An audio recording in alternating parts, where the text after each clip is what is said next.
আসসালামু আলাইকুম। সিয়াম মমস কিচেনে সবাইকে আরও একবার স্বাগতম।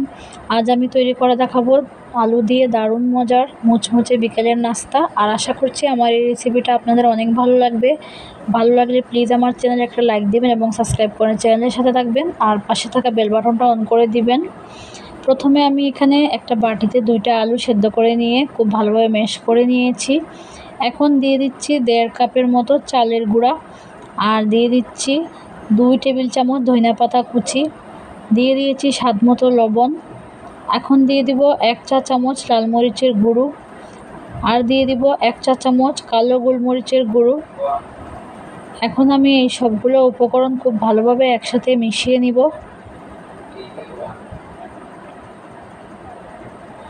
যদি আপনারা ফেসবুক পেজ থেকে আমার ভিডিও দেখেন তাহলে ফলো দিবেন এবং কমেন্টস করবেন আর শেয়ার করবেন। খুব ভালোভাবে মিশিয়ে নিয়ে একটা শক্ত ডো তৈরি করে নিব। আর এই সব কিছু মেখে নিতে আমার 1.5 কাপ লেগেছে চালের গুঁড়া আর 1/2 কাপ লেগেছে ময়দা। আর আপনারা চাইলে কর্নফ্লাওয়ার দিয়েও একই নাস্তা তৈরি করতে পারবেন। আর এটা বাচ্চারা খেতে অনেক পছন্দ করে। বিকেলের নাস্তা স্ন্যাক্স হিসাবে আপনারা খেতে পারেন। খুবই মজার এই নাস্তাটা। আমি খুব ভালোভাবে ডো তৈরি করে নিয়েছি, আর এই ডোটাকে আমি 2 ভাগে ভাগ করে নিয়েছি। এখন আমি এক ভাগ একটা চপিং বোর্ডে নিয়ে একটা রুটির মতো তৈরি করে নিব। তৈরি করা হয়ে গেলে 4-5টা আমি একটা ছুরি দিয়ে কেটে সমান করে নিব।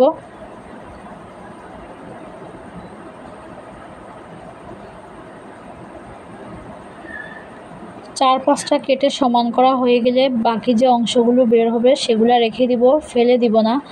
সেগুলো দিয়ে আবারও রুটি তৈরি করে একইভাবে নাস্তা তৈরি করব।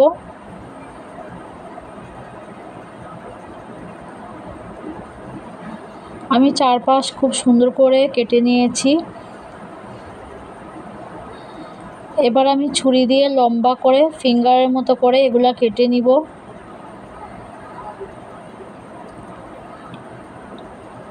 আর আপনারা দেখতেছেন আমি কাজটা কিভাবে করতেছি। আমি একইভাবে সবগুলো নাস্তা কেটে নিয়েছি।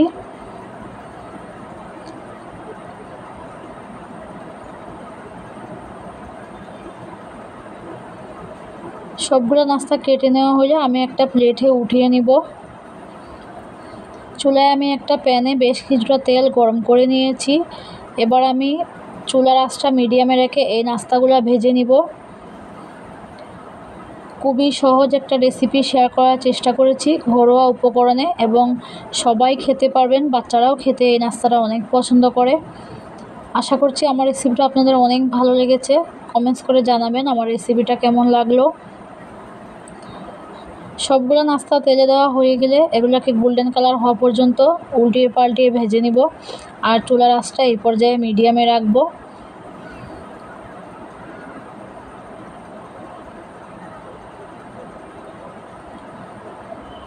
নাস্তাগুলো ভেজে নেওয়া হয়ে গেলে আমি একটা ছাঁকনি দিয়ে এগুলো ছেঁকে উঠিয়ে নিব।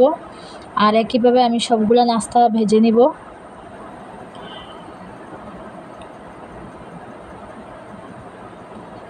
সবগুলো নাস্তা আমি একইভাবে ভেজে নিয়েছি।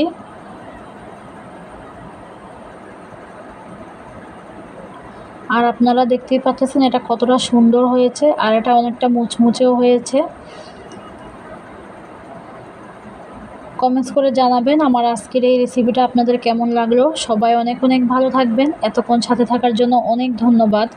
আল্লাহ হাফেজ।